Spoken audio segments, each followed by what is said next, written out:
This is an absolute steal for the Pelicans in the first round of tonight's NBA draft as they pick up Jeremiah Fears from the University of Oklahoma. We're going to take a look at Fears and why he is a great addition to this Pelicans roster, and also what the Pels plan to do as they have to deal with a very stacked front court inside this edition of Pelicans Digest. What's good with it, everybody? It's Melz On The MIC. Thanks so much for tuning in. Late night edition, burning the midnight oil so we can get you updated on what's going on with the Pelicans and the draft tonight. And of course, if you haven't done it yet, go ahead and hit that subscribe button. We need your subscriptions, baby, so we can give you this daily information about the Pelicans and also the breaking news on what's going on with the squad. And of course, tonight the NBA draft went down. The Pelicans went in with 3 picks, and at number 7 they may have picked up one of the most electric players of the draft, a very young cat at that, man. He's only 18 years old, one of the youngest players in the NBA draft class this year, and his name is Jeremiah Fears. He's a 6'1 guard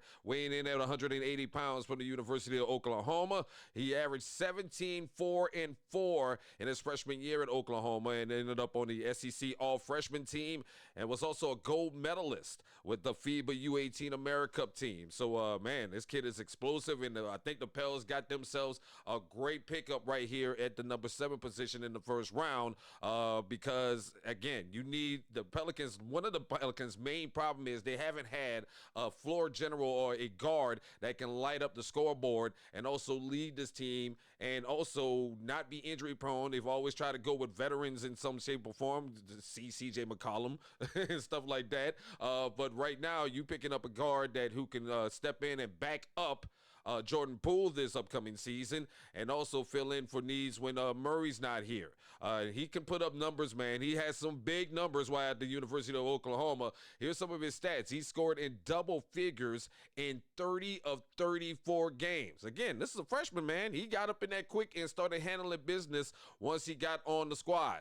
Also, he tied for the team lead with 11 20-point performances and led the squad with 2 30-point efforts. Again, this is a freshman, y'all. And then he became the first OU freshman since Trae Young in 2017 and 2018 to score in double figures in each of his first 15 games. That is impressive numbers, and the Pelicans need that kind of offensive output, especially when you consider that you lost Brandon Ingram as well this season, past season, and you really needed a young guard to not only fill in right now immediately in a backup role, but also you can make him get ready for the future with the Pelicans. And when asked about why he made the pick, Joe Dumars had this to say. He said, you need to go out there and be able to say, I'm him.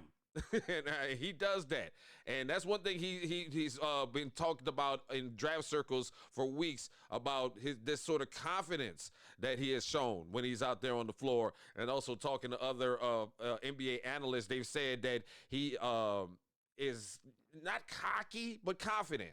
And he believes that he's one of the best players in his draft class, and the fact that he fell to number 7 gives him a little motivating factor to get better once he hits the league and gets into these games with these players who may have been taken ahead of him.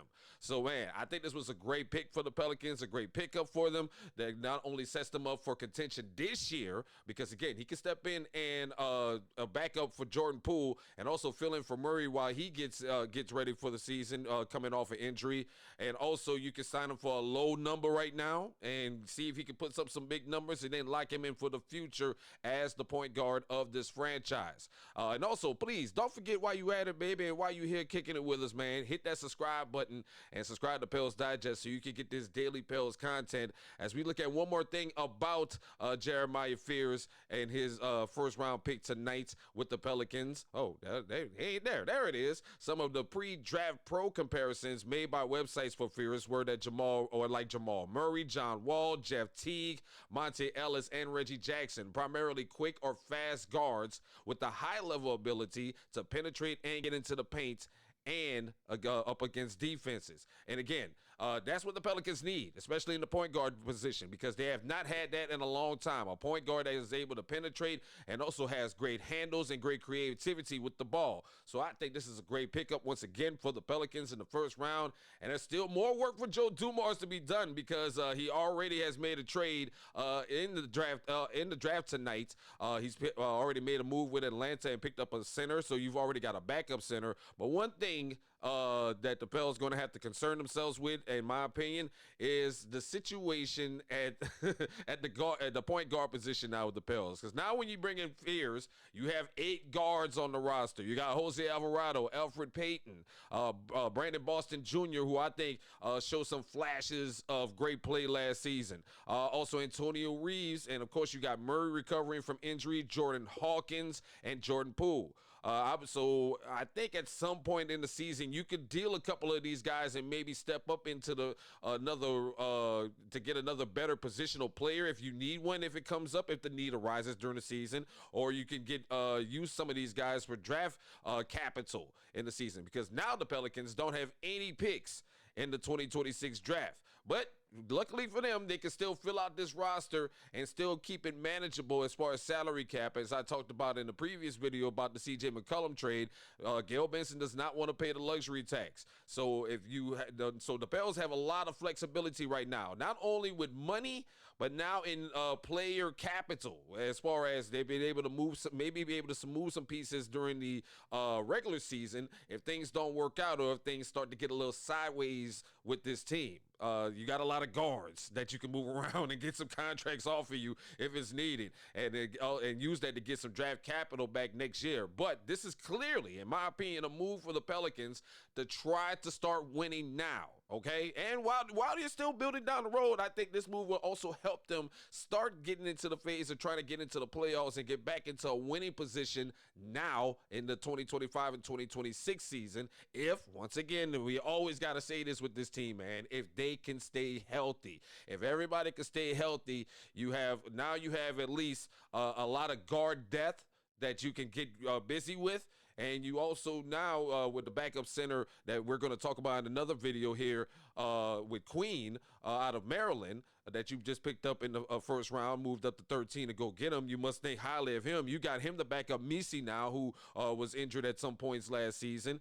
Now it's all about the wings and the forwards, and we're already heavy on that position already on the roster. So, listen, Joe Dumars has been doing, I think, a great job so far managing these picks.